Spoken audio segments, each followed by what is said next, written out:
Class. Yes बेटा, आजकल मैं आपसे डिस्कस कर रही हूँ बेटे additional practice questions. Additional practice question में आज मैं आपसे बात करने लगी हूँ सेक्शन सी की। ठीक है, लास्ट सेक्शन सी में first question 11th is evaluate integral 2 to 5 of 1/4x square minus 8x plus 3 with respect to x। Right, ये इंटीग्रल इवैल्यूएट करना बेटा, और आपको दिख रहा है ये डायरेक्ट क्वेश्चन है, आपका रेगुलर क्वेश्चन है। ओके, हम क्या करते हैं इसमें बेटा, पॉलिनोमियल है, डेनोमिनेटर में, न्यूमरेटर में 1 है, तो 1/x² plus a², 1/x² minus a², 1/a² plus x², 1/a² minus x², इस टाइप का एक्सप्रेशन आ सकता है। तो हम इसको परफेक्ट स्क्वायर बनाएंगे। परफेक्ट स्क्वायर मैं सजेस्ट करती हूँ, क्योंकि बच्चे पूरा पूरा लिखते गलती कर देते हैं। आप बिल्कुल पहले परफेक्ट स्क्वायर बना लीजिए बेटा, फिर इस क्वेश्चन में यूज कर लीजिए। अब परफेक्ट स्क्वायर बनाने के लिए मैं सजेस्ट करती हूँ बेटा, x² का कोफिशिएंट 1 रखिए, तो दैट मीन्स हम 4 कॉमन लेंगे। 4 कॉमन लेंगे तो इसको लिखेंगे x² minus 2x plus 3/4। Okay, अब ये क्या होगा, x² minus 2x, x का कोफिशिएंट -2, उसका हाफ -1, -1 का स्क्वायर ऐड कर दीजिए और सब्ट्रैक्ट कर दीजिए। जो ऐड करेंगे मतलब 1, वो इसके साथ ही एडजस्ट होगा परफेक्ट स्क्वायर बनाने के लिए। जो सब्ट्रैक्ट करेंगे वो 3/4 के साथ एडजस्ट होगा। आई मीन टू से ये फर्स्ट 3 टर्म्स आपने एडजस्ट करके लिख दी x -1 होल स्क्वायर, और नेक्स्ट में आया ये -1/4, जिसको हम लिख सकते हैं -1/2 स्क्वायर। ओके, तो ये आपका x² minus a² वाली टर्म हो गई बेटा। x² minus a², 1/x² minus a² का फॉर्मूला यूज हो जाएगा, और लिमिट 2 to 5 है। तो सबसे पहले बेटा फॉर्मूला ही रिकॉल करवा देती हूँ आपको।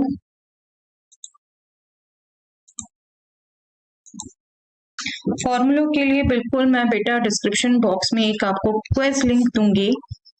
आई एम प्रिपेयरिंग, सभी रिवीजन शीट्स में आपको मिल जाएगा। फॉर्मूले जरूर अच्छे से रिवाइज कर लीजिएगा बेटा, that is very important part. 1/2a log mod x minus a upon x plus a। Okay, this is the formula। 1/x² minus a² is 1/2a log mod x minus a upon x plus a plus a। अब जो हमारा question बना, हमने perfect square बना लिए, ये तो आपको फॉर्मूला रिकॉल किया। therefore 2 to 5 1/4x² minus 8x plus 3 with respect to x will be integral from 2 to 5 1/4 into x minus 1 whole square minus 1/2 whole square। Okay, definitely 4 constant है बेटा, इसको हम बाहर ही ले लेंगे। x की जगह x -1 है, x का कोफिशिएंट 1 हमने पर्पसफुली रखा है, क्योंकि कई बार बच्चे वो जो मल्टीपल होता है उससे डिवाइड करना स्किप कर जाते हैं बेटा। तो x का कोफिशिएंट 1 ही है। अब इसको हम यूज करें फॉर्मूला, तो 1/2a, a is 1/2 log mod x की जगह x -1 minus a -1/2 upon x -1 plus 1/2 x plus a। ठीक है, प्लस कांस्टेंट ऑफ इंटीग्रेशन, जो डेफिनेटली सॉरी हमें यहाँ नहीं चाहिए, क्योंकि हमें निकालना है definite integral. Okay, definite integral में हमें कांस्टेंट ऑफ इंटीग्रेशन नहीं करना। ओके, बस इसको कैलकुलेट करिए। 2 get cancel with 2, 1/4 log x minus 3/2 upon x minus 1/2। इसको भी आप चाहे यहाँ पुट करिए, वरना अभी इसको और मैं सिंप्लीफाई कर सकती हूँ। 1/4 log 2x minus 3 upon 2x minus 1, है ना, 2 to 5। इसको कैलकुलेट कर लेते हैं बेटा। नेक्स्ट में इसको मैं i लिख देती हूँ, ताकि मुझे ये पूरा भी दोबारा ना लिखना पड़े। that means I will be 1/4 log 2x minus 3 upon 2x minus 1 and limit was from 2 to 5.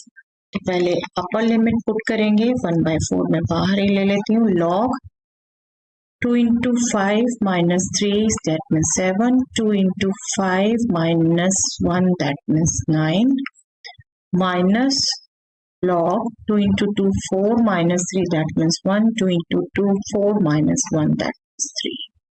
अब यहाँ आप log का बिल्कुल रिजल्ट यूज कर सकते हैं. log of a minus log of b is nothing but log of a upon. तो आप ये फॉर्मूला रिवर्स ऑर्डर याद रखते हैं, बट हमेशा याद रखिए बेटा फॉर्मूला आपका राइट टू लेफ्ट या लेफ्ट टू राइट किसी भी ऑर्डर में आप यूज कर सकते हैं. That means this will B 1/4 log of 7/9 into 3/1 that means 7/3.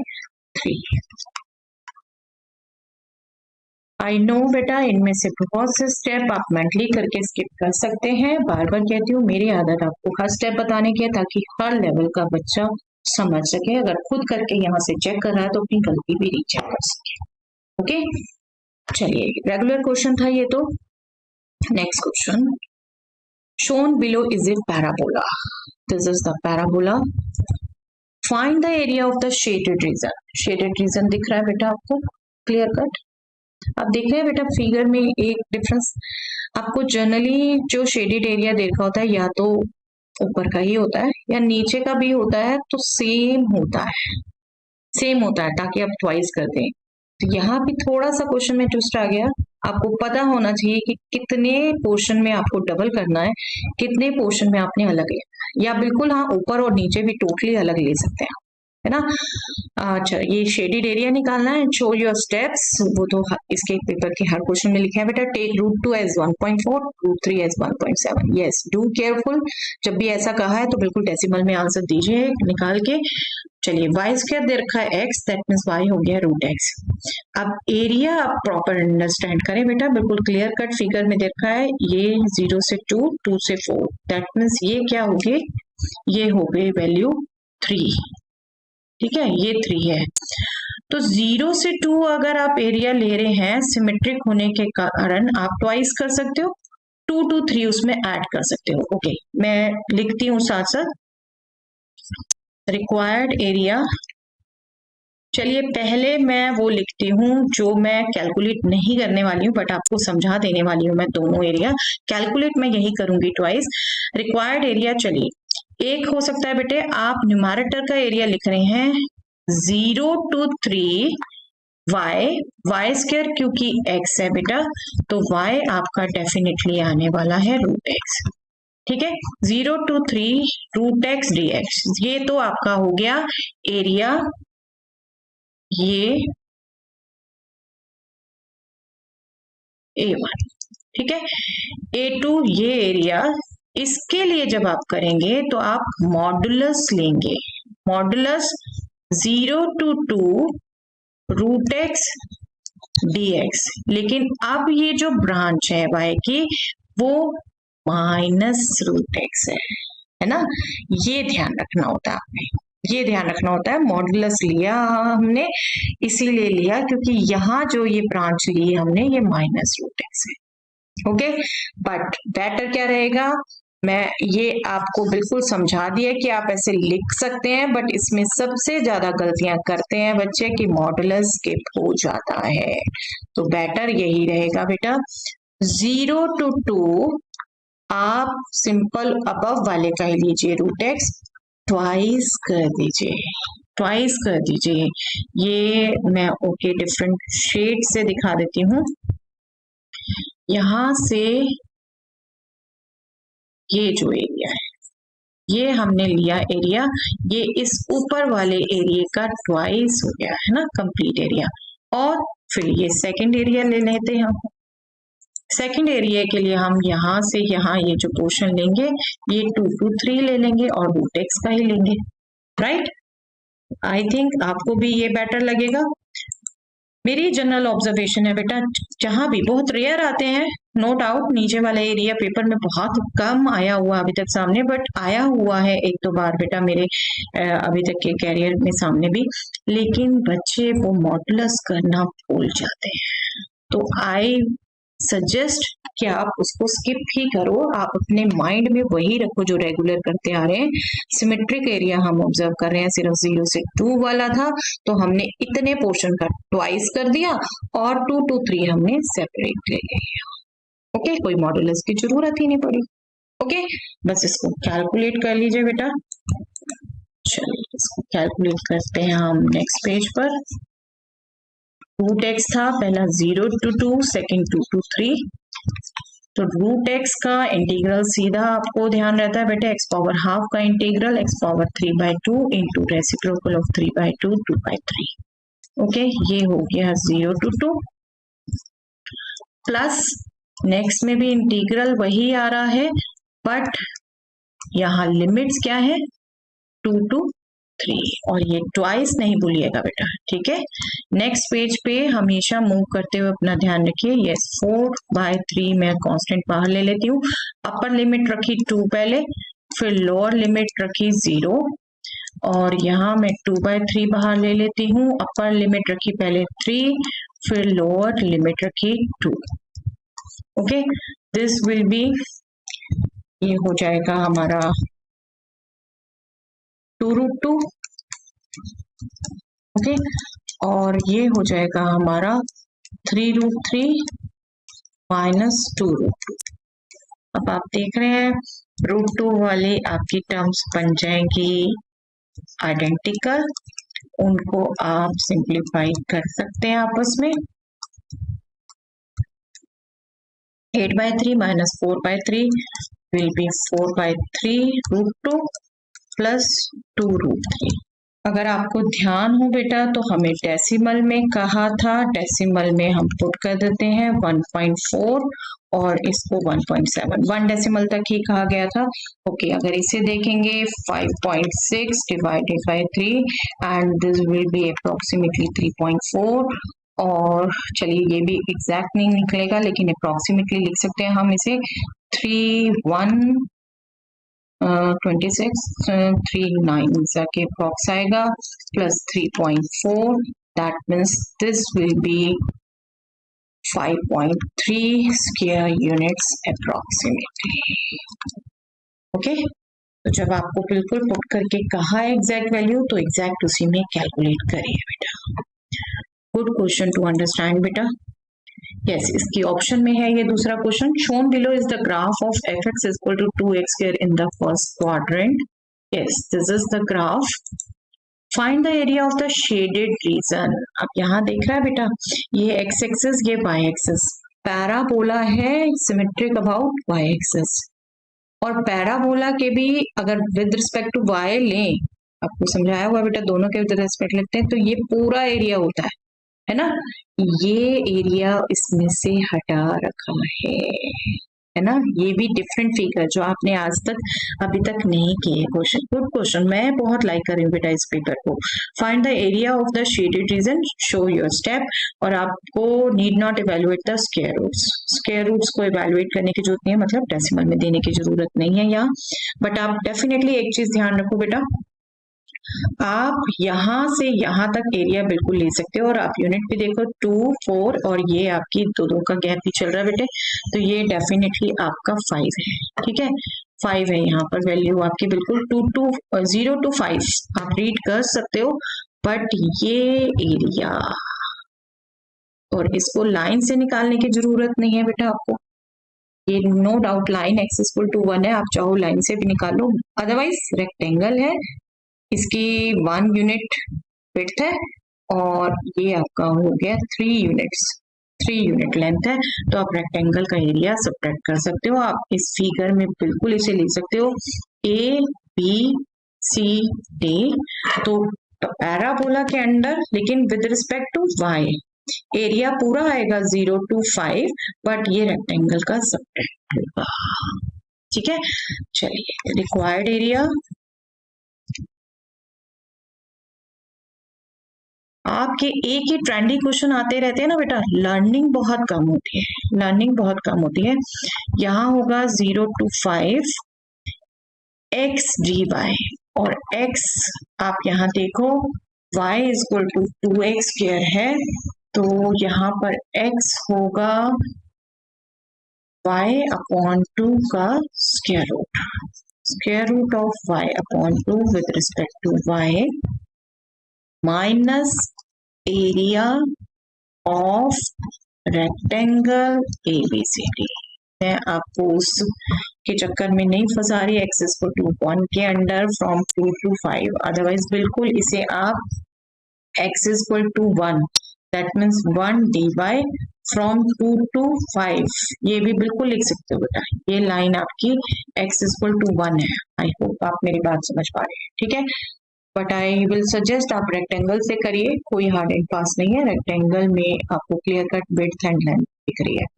चलिए इसे 1/√2 रूट y का integral y power 3/2 into 2/3, limits are from 0 to 5 and area of rectangle is 1 unit width, ठीक है, ये 1 and 3 unit 1 3, this will be √2/3। आपने पहले 5 put किया, 5 power 3/2, फिर 0 पुट किया -3। दिस इज 5 पावर 3/2 इज बेटा 5 रूट 5, तो 5 into √2 5 root 10/3 -3, this square units is the area, okay, this is the area। Very good question beta, very good question for the learning point of view। Yes, shown below are equations of two planes, okay, plane 1 and plane 2 आप देख रहे हैं, एक Cartesian form में एक vector form में है। yes definitely यहाँ डॉट होगा बेटे। is the point closer to plane 1 or plane 2? Point ये प्लेन A1 के या प्लेन 2 के किसके क्लोजर है ये पूछा है। तो सिंपल सी बात है बेटा, आपसे एक तरीके से समझ लीजिए ये पॉइंट है A, ठीक है, तो आप ये देखना है कि किस पॉइंट का प्लेन से डिस्टेंस कम है ना। पॉइंट और प्लेन का डिस्टेंस हमें निकालना आता है, सिंपल वही यूज करना है। बट अब एक वेक्टर में है, एक कार्टेशियन में। अब आपकी विषय चाहे हो तो इसे भी कार्टेशियन में चेंज कर लो, वरना इसी से कैलकुलेट करो, ठीक है। पॉइंट को नेम दे देते हैं हम, ताकि हमें बार बार पॉइंट के कोऑर्डिनेट्स ना लिखने पड़े। Given point is A, name दे दिया हमने से, ठीक है। इट्स डिस्टेंस फ्रॉम प्लेन 1, मैं इस डिस्टेंस को नाम दे देती हूँ d1।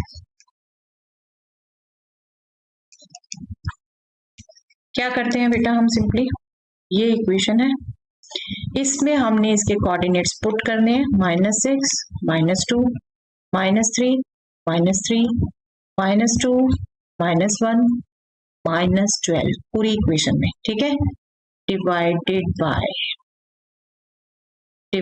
Bye coefficient of x square -6 square 36, coefficient of y square -3 square 9, coefficient of y square -2 square 4, ठीक है। इसका मॉड्यूलस क्योंकि डिस्टेंस है, ठीक है, इसको कैलकुलेट कर लीजिए बेटा। दिस इज 12 कैंसिल हो गया 0, चलिए दिस इज 9 + 2 11 और डेनोमिनेटर में क्या 49 स्क्वायर रूट 7, d1 इज 11/7, ठीक है। अब प्लेन 2 अब आपके ऊपर है बेटा, क्योंकि अब अगर प्लेन 2 में पुट करेंगे तो इसके कोऑर्डिनेट पुट करेंगे, फिर इसका मैग्नीट्यूड लेंगे, ठीक है। मैं चलिए एक बार यही कर देती हूँ, कोई बात नहीं, ताकि आपको वेक्टर से भी समझ आए।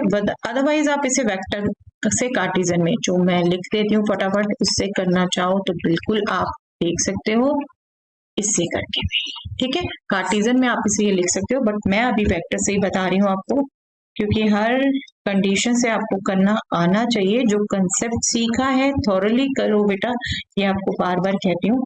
तो r की जगह इस पॉइंट का पोजीशन वेक्टर पुट करना है, that is -2i -3j minus के, ठीक है, आर की जगह ये पुट कर दिया, डॉट नॉर्मल वेक्टर है 2i minus 11j minus 10k minus 6 और डिवाइड करेंगे आप नॉर्मल वेक्टर के मैग्नीट्यूड से, magnitude of 2i minus 11j minus 10k और इसका आप लेंगे,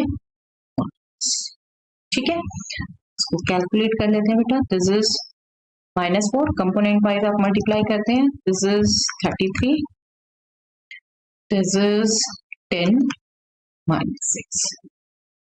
This will be 2 square 4, 11 square 121, 10 square 100.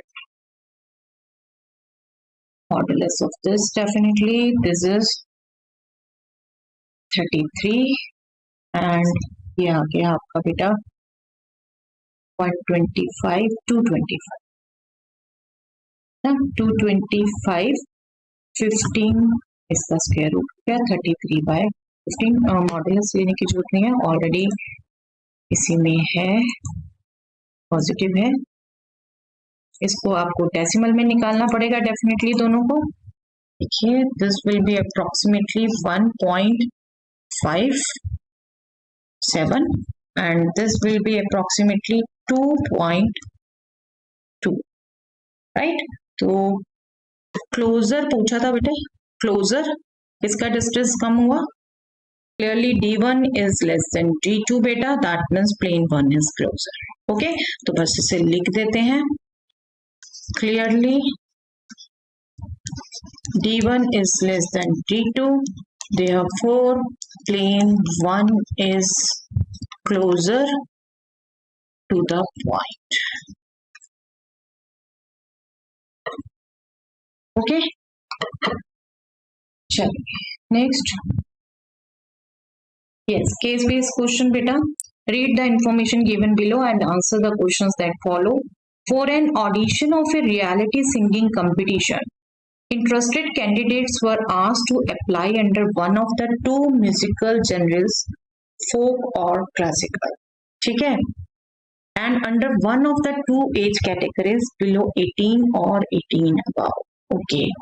Singing competition के लिए बेटा दो कैटेगरीज में कहा है, फोक और क्लासिकल में अप्लाई करिए, और कैटेगरी फर्दर एज वाइज भी डिवाइड किया है, 18 बिलो 18 और 18 above. The following information is known about the 2000 applicants, total applicants 2000 है बेटा, 960 of the total applicants were for the folk genre, okay.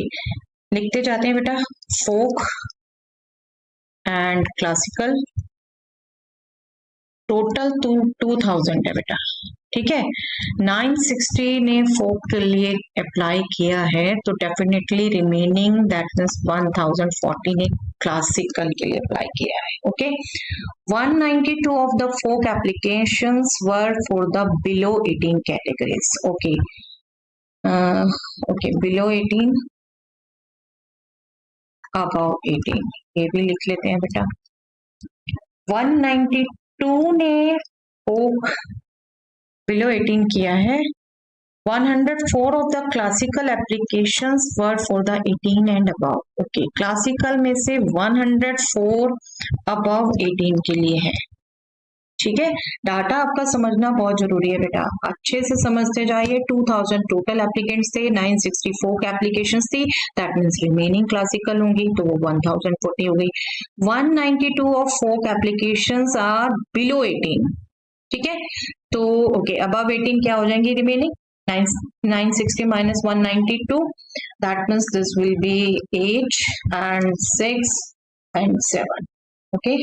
हमेशा क्रॉस चेक कर लीजिए कि सम भी ठीक आया है, और 104 18 अबव क्लासिकल एप्लीकेशन है, तो बिलो 18 हो जाएगी बेटा, अगेन इसका subtraction, that means 6 3 and 9, okay.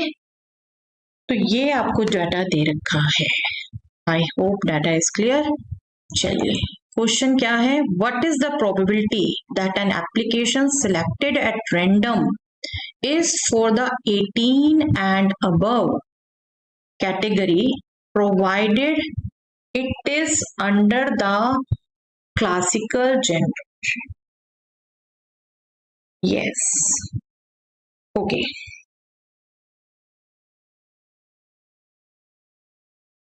देखिए, अब मैं अगर इवेंट्स क्लासिफाई कर,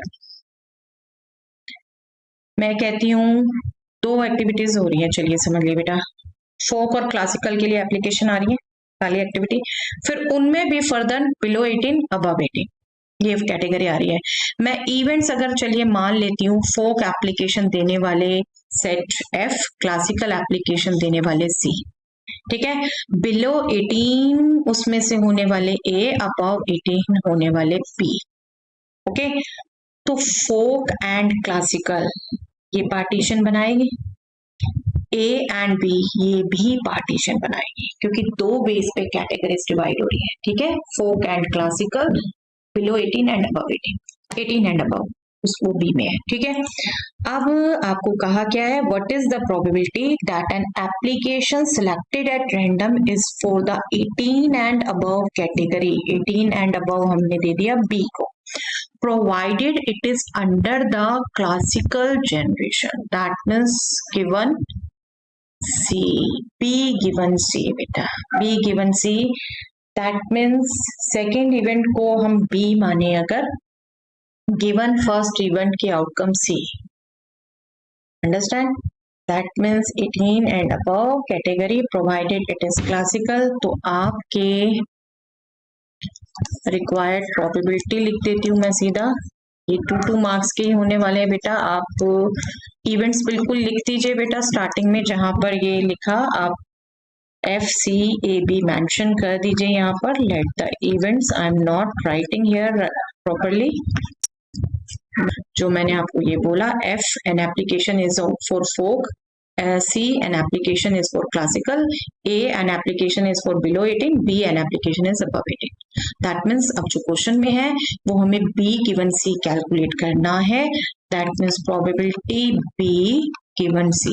अब देखिए, जो हम बेस और टोटल में क्या करते हैं बेटा, सेकेंड इवेंट सिंगल होती है, तो इसको आप मानिए कि है ही नहीं, B अगर है आपकी तो B given C पूछा है, तो एक्चुअली वो क्या है, क्या प्रोबेबिलिटी है। क्लासिकल तो 1040 थे टोटल, और उनमें से अबव 18 क्या थे, 104, तो फेवरेबल केसेस हो गए आपके 104 और टोटल केसेस हो गए 1040। तो ये प्रोबेबिलिटी आपकी second event given first, one of the first C, जो हम एक्चुअली बेस और थ्योरम में जो सेकंड चीज लिखते हैं ना बेटा, वो है। I hope it is clear. Language दोबारा पढ़ देती हूँ बेटा एक बार। What is the probability that an application selected at random is for the 18 and above, जिसको हमने बी एज्यूम किया था, प्रोवाइडेड मतलब ऑलरेडी गिवन है वो, it is under the classical generation, that means above 18 given from classical. तो classical के total थे 1040 और अबव 18 थे 104, तो ये 1/10। Okay, one of the probability जो हम यूज करते थे बेस और थ्योरम ऑफ टोटल प्रोबेबिलिटी के लिए। चलिए देखते हैं सेकंड पार्ट क्या है। An application selected at random is found to be under the below 18 category. Okay, अब एक तरीके से ये हो गया कि सेकंड एक्टिविटी की एप्लीकेशन एक ड्रॉ हुई, वो बिलो 18 की है, तो ए इवेंट हो गई। अब जो सेकंड वाली आप मानते हो, find the probability that it is under the folk generation, that means probability F given A find out करनी है। F given A, अब क्या यूज होगा बेटा, ये base theorem, right, one of the partition, no doubt partition A and B दोनों है, but यहाँ पर जब हम फर्स्ट फोक एंड उसको कह रहे हैं और ए भी हम इंडिपेंडेंट इवेंट्स ले रहे हैं, अबव 18 है या बिलो 18, ठीक है, यही क्वेश्चन की एक्सपर्टनेस है बेटा। वहां आपको single single event clear cut पता चल जाती है सेकंड एक्टिविटी का आउटकम, आप उसके बेस पर भी दो इवेंट है, तो जब जोन सी चाहिए आप वो यूज करेंगे, ठीक है। एफ गिवन ए, तो इसको अगर मैं सीधा लिखूं, मैंने पार्टीशन कहा एफ एंड सी को और अदर इवेंट ए को, तो बस उसके बेस पे आपने लिखना है बेटा। ये क्या हो जाएगा by Bayes theorem, probability F given probability A given F divided by बेटा same probability f, probability a given f plus probability c, partition में fc लिए हैं, into probability a given c। Understood? अब प्रोबेबिलिटी f, अब मैं data एक बार आपको recall कराऊं बेटा। देखिए फोक के कैंडिडेट थे 960, क्लासिकल के 1040, टोटल 2000। ठीक है, अब A पर हम कंसंट्रेट करेंगे, B हमें नहीं चाहिए। ठीक है, A मतलब बिलो 18 एज, फोक के हैं 192 और क्लासिकल के हैं 936। तो इसको जब हम कैलकुलेट करेंगे, फोक होने की प्रोबेबिलिटी हो गई बेटा 960 आउट ऑफ 2000। ठीक है, और बिलो 18 आउट ऑफ फोक होने की क्या प्रोबेबिलिटी हो गई? बिलो 18 192 है और 960 में से है। ठीक है, यहां आपने केयरफुल हो, divided by same 960 divided by 2000 into 192 divided by 960 plus probability of classical 1040 divided by 2000, total 2000 है, out of that classical 1040 application है। अब below 18 out of classical, classical अभी जो हम निकाल चुके हैं, इनफैक्ट नहीं, हाँ सॉरी, उसमें हमने अबव 18 निकालना था, अभी बिलो 18 चाहिए। Below 18 936 divided by 1040। Okay, calculate कर सकते हैं बेटा। अब यहाँ देखिए, मैं आपको हमेशा कहती रही हूँ कि कैलकुलेशन के लिए आप एलसीएम सेम रहने दीजिए, बट यहाँ आ नहीं रहा। बट आप ऑब्जर्व करो, कैलकुलेशन यहाँ भी सिंपल है बेटा। 960 से 960 कट, 960 से 960 कट, 1040 से 1040 कट, मल्टीप्लीकेशन में है ना, 2000 एलसीएम बन गया सबका बेटा। 192 डिवाइडेड बाय 2000 इंटू डेनोमिनेटर में भी एलसीएम 2000, रेसिप्रोकल भी ले लिया हमने साथ साथ, 192 plus 936। Okay, that means 2000 cancel, 192 और ये हो गया 8 2, जितना कट सकता है काट दीजिए बेटा। 3 6 3 4 3 3 3 7, यस 3 से कट जाएगा, पहले 6 से देखें, 6 3 6 2 6 1 एंड 6 8, यस 6 से भी कट जाएगा बेटे। 6 3 18, 6 2 12, 6 1 6, 6 8 48, 6 8 48। ओके, अब आगे भी देखिए, 9 से नहीं जाता ये सीधा,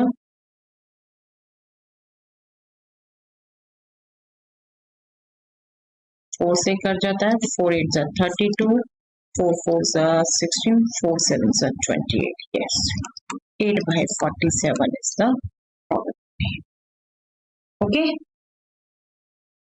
चलिए अच्छा पेपर लगा बेटे मुझे। आई डोंट नो सीबीएसई ने कितना ये पैटर्न फॉलो करना है या नहीं, क्या पर्पस था जो अलग से क्वेश्चन बैंक में दिया था, कितनी इंपॉर्टेंस है इस पेपर की, but learning point of view से बहुत अच्छा है बेटा। एक बार गो थ्रू जरूर करिएगा पूरे पेपर में, you will definitely check your learning, how much you have learn from that depth. जो मैं बार बार कहती हूँ बेटा, लर्निंग बेसिक से होनी चाहिए और कोशिश भी वही करते हैं। ठीक है, चलिए that's all for the day बेटा। आपके पेपर के लिए अच्छे से कोशिश करिए, do your best and leave the rest. All the best.